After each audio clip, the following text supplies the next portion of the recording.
नमस्कार दोस्तों, हमारे YouTube चैनल पर आपका बहुत बहुत स्वागत है। तो आज की इस वीडियो में हम बात करने वाले हैं ऐसे multibagger mid cap category के म्यूचुअल फंड के बारे में जिसने इन्वेस्टर को मात्र 11 साल में ही माला माल बनाकर रख दिया है। लोग बहुत ज़्यादा खुश हैं। जो भी इन्वेस्टर इस म्यूचुअल फंड में SIP के रूप में इन्वेस्टमेंट कर रहा है या लमसम के रूप में उसने कर रखी है और थोड़ा सा उसने पेशेंस कर रखा है, यानी कि उसने 5 साल 8 साल 10 साल हो चुके हैं उसको इन्वेस्टमेंट करते हुए, तो इस म्यूचुअल फंड ने उसको माला माल बना दिया है। वो बहुत ज़्यादा प्रसन्न नज़र आ रहा है।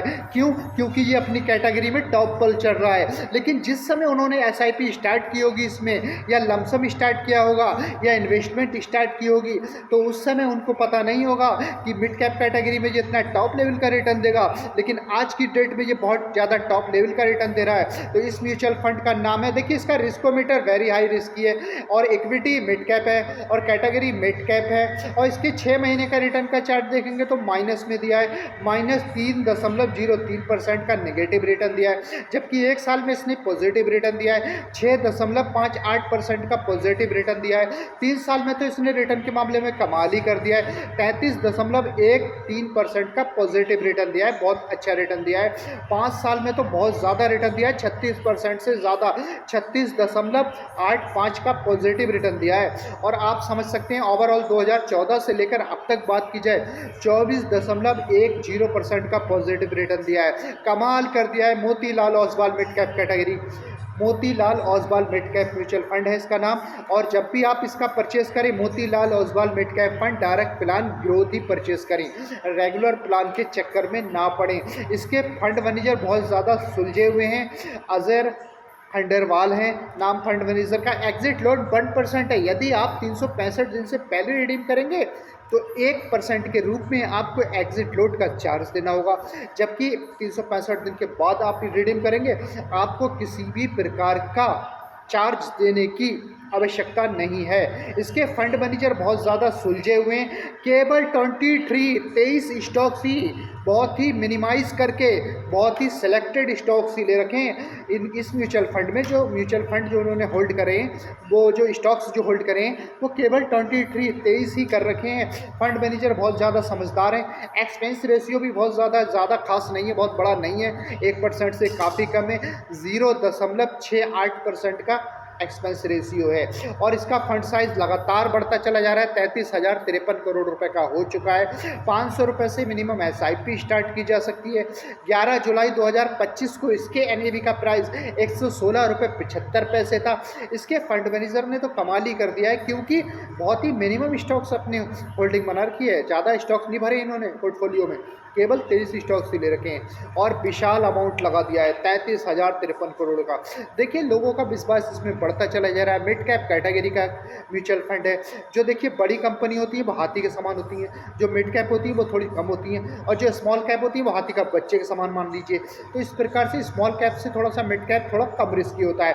सबसे ज़्यादा जो रिस्की म्यूचुअल फंड होते हैं वो स्मॉल कैप कैटेगरी का होते हैं, लेकिन रिटर्न के मामले में रिटर्न भी वैसे ही देते हैं कभी कभार, और रिस्क भी होते हैं। इसी प्रकार से कम रिस्की होते हैं मिड कैप, और लार्ज कैप कुछ ज़्यादा ही कम रिस्की होते हैं।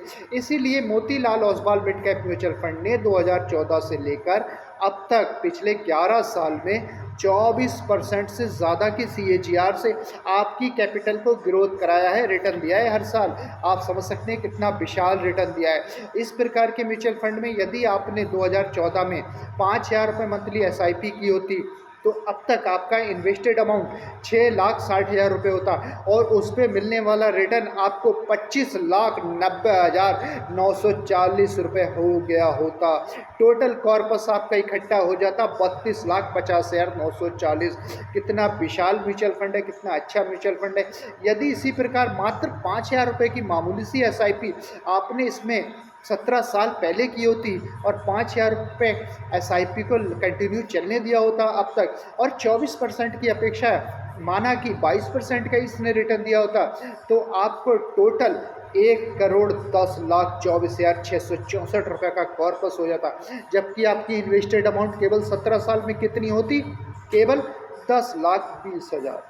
10,20,000 जमा करके, वो भी थोड़े थोड़े 5-5 हज़ार करके, केवल 17 साल पेशेंस रख लिया होता आपने, तो आज आपकी जेब में, आपके अकाउंट में, आपके पोर्टफोलियो में, आपके टोटल कॉर्पस में कितना का इजाफा हो गया होता, कितने का पोर्टफोलियो दिखाता? 1,10,24,664 करोड़ रुपए का। तो देखिए, हर व्यक्ति को यदि वो कमा रहा है अपनी कमाई का, कोई भी सोर्स हो उसकी कमाई का, उसको अपनी आमदनी का 10% सेविंग जरूर करना चाहिए फ्यूचर प्रिडिक्शन के लिए। और अब सवाल आता है कि वो सेविंग किए हुए 10% मनी आप निवेश जरूर करें, एक अच्छा सा म्यूचुअल फंड सेलेक्ट करने। यदि आपका नज़रिया 15 से 20 साल तक इन्वेस्टमेंट करने का है, तब आप स्मॉल कैप कैटेगरी व मिड कैप कैटेगरी में जा सकते हैं। अन्यथा यदि आपका नज़रिया 1 साल, 2 साल या 7 साल तक मात्र इन्वेस्टमेंट करने का है, तो आप लार्ज कैप कैटेगरी के म्यूचुअल फंड में जा सकते हैं। और यदि आपकी एज 50 से ऊपर है, 50 प्लस है, 60 है, 65 है, तो आपको डेब्ट फंड, जो कुछ पोर्शन इक्विटी में हो और कुछ पोर्शन डेब्ट बॉन्ड वगैरह में हो, और जो है उससे जो है कम रिस्की होते हैं डेब्ट फंड। इसलिए एज के हिसाब से आपको डेब्ट फंड का सिलेक्शन करना चाहिए, उसमें भी आपको अच्छा रिटर्न प्राप्त हो जाता है। 10 से 11%, 12, 12.5, 13% तक का डेब्ट फंड में रिटर्न प्राप्त हो जाता है। इसी प्रकार से हम आपके लिए वीडियो लाते रहते हैं। हम हवाबाई में बातें नहीं करते हैं, हम ज़्यादा लंबी चौड़ी फेंक फाक के बातें नहीं करते हैं। हम जो सही जानकारी होती है बंदे को वही देने का प्रयास करते हैं। इसलिए यदि आप लोगों को हमारी वीडियोस पसंद आई हो तो हमारे चैनल को सब्सक्राइब कर लीजिए और नीचे दिए बेल आइकन के बटन को प्रेस कर लीजिए, ताकि आने वाली अच्छी अच्छी वीडियो की नोटिफिकेशन आप तक सबसे पहले पहुंच सके। इसी के साथ जय हिंद, जय भारत, वंदे मातरम।